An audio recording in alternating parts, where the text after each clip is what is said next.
Hello বন্ধুরা, আজকে আমি একটা নতুন রান্না নিয়ে চলে এসেছি। এই রান্নাটার নাম হচ্ছে ধাপড়া রেসিপি। তোমরা কি নামটা শুনেছো? তোমরা যদি কেউ শুনে থাকো তো আমাকে একবার কমেন্ট করে বলো তো যে কেউ এই নামটা শুনেছো নাকি। তো দেখো, এখানে আমি গাজর নিয়ে নিয়েছি, আলু নিয়ে নিয়েছি, পেঁয়াজ কুচি নিয়ে নিয়েছি আর কাঁচা লঙ্কা কুচি করে নিয়েছি।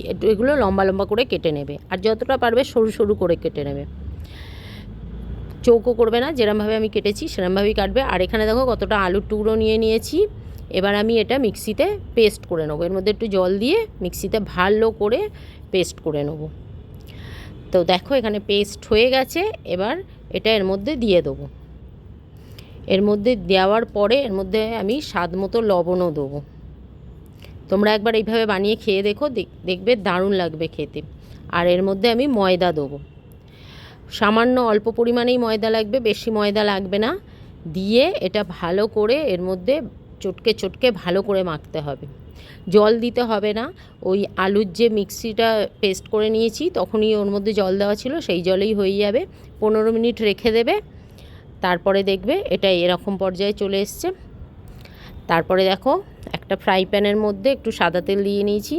তেলটা গরম হয়ে গেছে। এবার এইভাবে অনেকটা পরিমাণে নিতে হবে এই মাখাটা। তারপরে নিয়ে এইভাবে ভালো করে ছড়িয়ে ছড়িয়ে দিতে হবে। আর গ্যাসের ফ্লেমটা আস্তে করে নেবে, না হলে হাতে আবার ছ্যাঁকা প্যাঁকাও খেতে পারো। সেই জন্য একটু আস্তে করে নেবে। আর এইভাবে হাত দিয়ে দিয়ে ছড়িয়ে দেবে ভালো করে।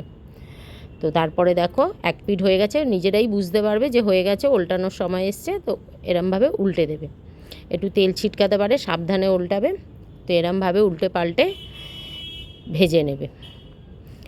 অল্প অল্প যদি তেল লাগে তো একটুখানি অল্প পরিমাণে তেলও দিতে পারো, না হলে আর পরে আর তেল লাগবে না।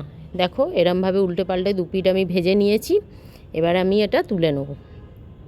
এটা কিন্তু সন্ধেবেলা বা সকালবেলা খেতে দারুণ লাগে। গরম গরম খেয়ে নেবে, দারুণ লাগবে। আর গ্যাসের ফ্লেম হাই করেই এটা ভাজবে, আস্তে করার দরকার নেই, মানে মিডিয়াম করলেও চলবে।